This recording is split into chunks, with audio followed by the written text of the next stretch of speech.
Yes, I can hear you. The common buzzwords in the media: undemocratic, blackmail, Frankenstein, Frankenstein, parallel democracy. Anna came to represent us. That means unelected. These are all the buzzwords. I think I've read somewhere called FUD theory: fear, uncertainty, and doubt. This is a strategy of the detractor to put doubt in our mind, not our mind. Whoever is going to believe that sort of stuff. And in media, they always say, "Oh, people are saying this." Which people said? Who asked Anna is going to lead us? Who asked the question? Who is Anna, or what right has Anna to lead us? Isn't that an insulting question to ask somebody who has sacrificed his entire life, for the sake of our country and society? And I haven't come across anybody who is asking Anna, did we ask you to lead on our behalf? That is such an insulting question, and it's the media that are asking these questions. But we have to understand that they are also part of the system. They cannot survive if they have to play on both sides like a Camelon. They call it run with the hare and hunt with the hound. So they are survivalists. That is a business concern.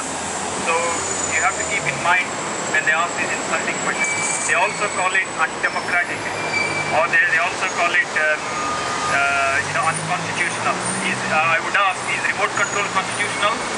Where is the role of remote control in our constitution? We have a puppet prime minister, we have a puppet prime minister, and the main principle of the Westminster constitutional model is the prime minister is the supreme position in our constitution. What do you think is happening now? So I think they are using all these confusing words to confuse people and to defend them, because they know a lot of big people are going to go to jail. They're very afraid. They're getting desperate. Yesterday in Times of India, I've seen an article which is anti-Dalit. What is the relation between Jan Lokpal and anti-Dalit? And then they called him RSS. Somebody is calling him Maoist. Somebody calls him Anna Hazare. US agent. An agent. US influenced agent.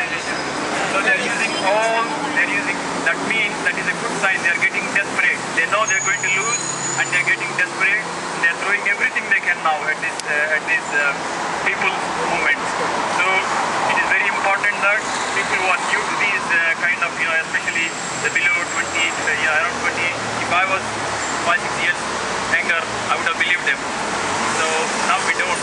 And also, Jan Lokpal, a very important point is we don't use any individual parties, religion, or such local issues, because if we start blaming one party, then the other party will say you're supporting them. So they are being very smart about it.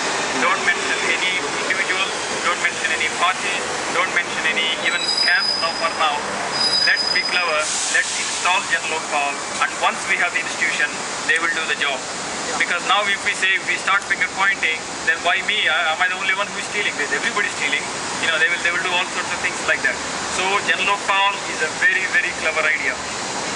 It does, in the end, once Jan Lokpal is installed, they will go and point the finger. So this is the wisdom behind Jan Lokpal. That's it. It's very important. Not every decade or even in 30-40 years we get somebody like Anna Hazare. So if, for example, someone else did it, they will somehow dig something and say, oh, he is corrupt, and why is he fighting? So Anna Hazare, we will only get somebody like that once every 20 years. Let's make the best use of him. He is the voice of the people. He is our only hope, and let's do everything. Do or die, now or never. Jai Hind. Jai Hind.